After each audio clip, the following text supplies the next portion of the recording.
पद्धती। कैसे आप उनके इन बयानों को देखते हैं?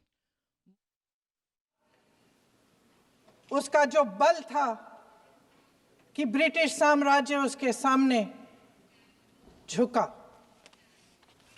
अध्यक्ष महोदय, वंदे मातरम उस आधुनिक राष्ट्रवाद की अभिव्यक्ति है जिसने भारत के लोगों को एक राजनीतिक और नैतिक आकांक्षा से जोड़ा,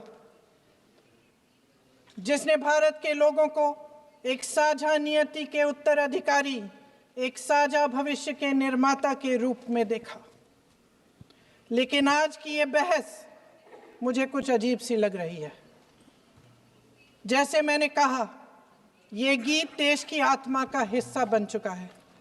150 सालों से देशवासियों के दिलों में ये गीत बस चुका है। 75 सालों से हमारा देश आजाद है, तो फिर आज इस बहस की क्या आवश्यकता है?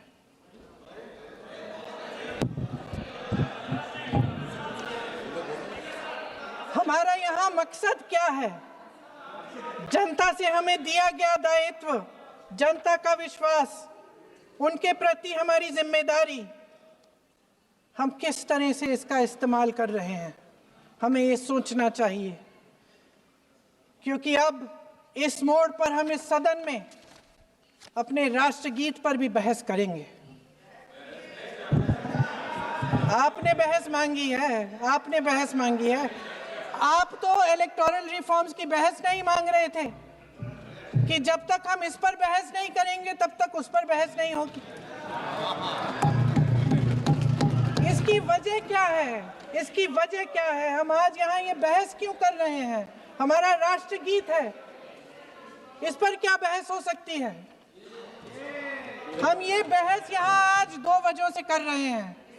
पहला कि बंगाल का चुनाव आ रहा है, हमारे प्रधानमंत्री अपनी भूमिका निभाना चाहते हैं उसमें। और दूसरी वजह